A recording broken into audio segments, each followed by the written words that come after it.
This under oath to a congressional hearing.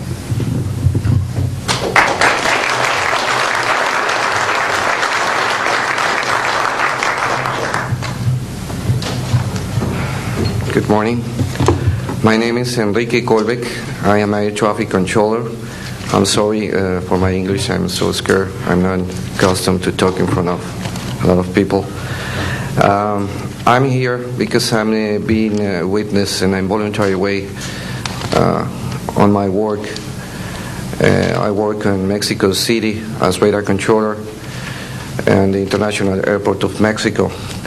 And I'm going to give an example about this science that we have in Mexico for several years, and this issue happens a lot of times on my country, unfortunately.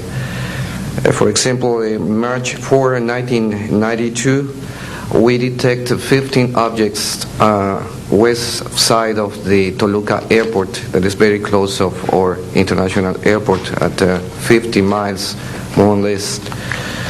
Then July 28 of 1994, we have an almost a collision or something that we can name in that way with an international flight, domestic flight of Aeromexico 129, commanded by the pilot Raimundo Cervantes Ruano, that has a trash or something about in his main landing gear in the right leg.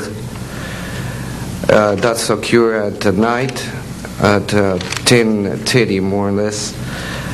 Then in the next week, the same year, in the same moment, the Aeromexico Flight 904 has another almost collision that was reported for the pilot Corso, the Capitan Corso, at 11:30 in the morning, and we detect that object on a radar suddenly, just for a moment. Then in the next week we have a lot of sightings reported by the pilots that give us information about the weird traffic or something, bright lights and different times, and we detect some of them in that week.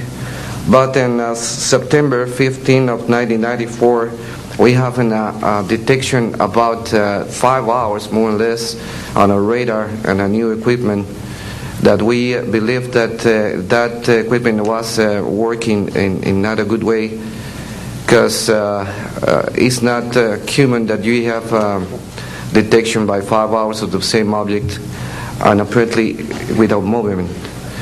Well, we concur with the technical persons of radar in our country that the radar system was working well, and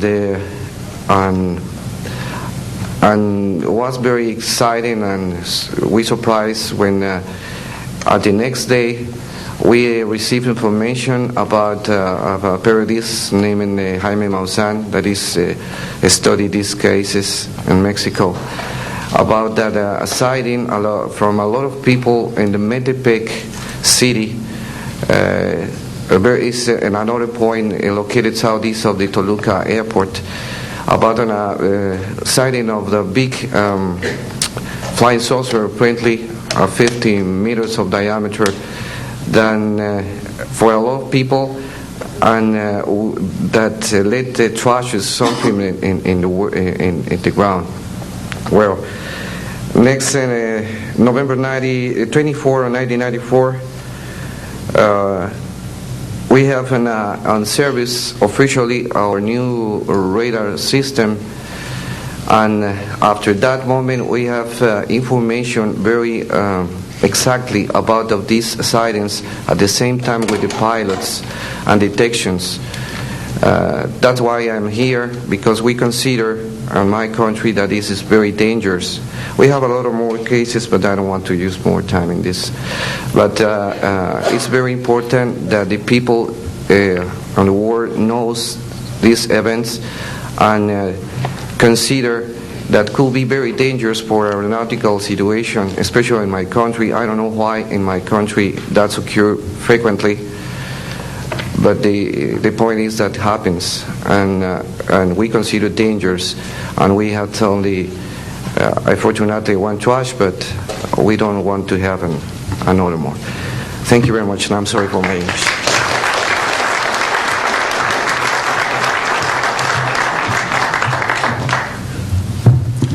My name is Graham Bethune. I'm a retired Navy commander, pilot, had a top secret clearance.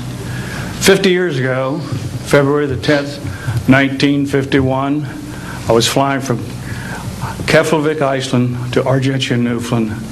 It was at night, it was dark. About 300 miles outside of Argentia, I saw a glow on the water, like approaching the city at night.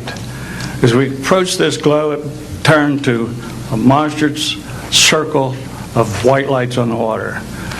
We watched this for a while. The lights went out. There was nothing on the water. Next thing we saw was a yellow halo, small, much smaller than whatever it was launched from, and that was 15 miles away, up to our altitude. Because of the trajectory, I disengaged the autopilot, shoved the nose over to try to go under this thing. At that time, I heard a noise underneath. I thought maybe it hit us. It was actually some of the crew members ducking, and they collided, and a couple of them were injured. Then it appeared over to the right and moved out slowly and flew with us.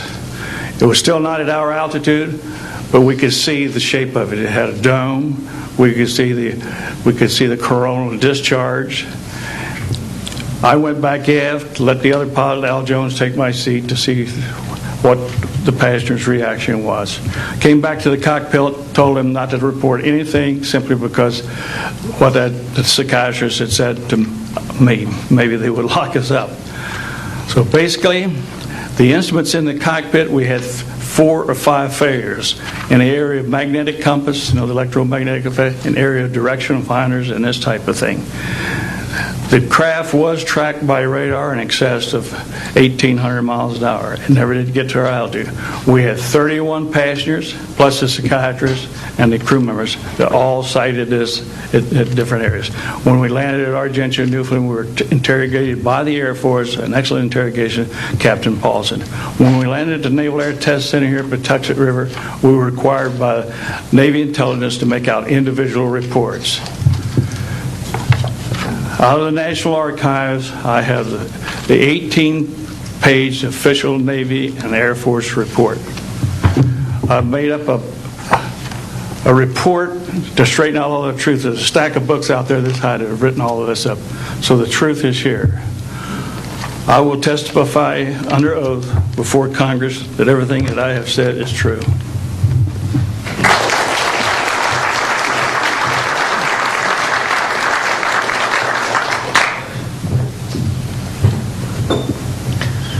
My name is Dan Willis.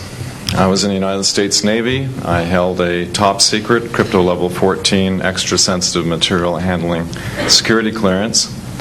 I worked in the code room at the Naval Communications Station in San Francisco. In 1969, I received a priority message from a ship near Alaska that was classified as secret. The ship reported emerging out of the ocean near port bow, a brightly glowing reddish-orange elliptical object, approximately 70 feet in diameter, emerged out of the water, shot into space, traveling at about 7,000 miles per hour. This was tracked on ship's radar and substantiated. Years later, I worked at the Naval Electronic Engineering Center in San Diego for 13 years. The co-worker who I worked with worked at the NORAD facility.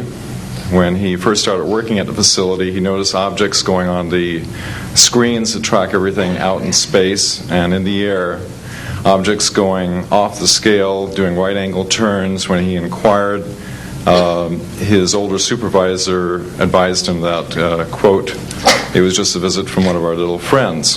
He thought this was a little unusual. These statements are true. I'm willing to testify under oath before Congress. Thank you.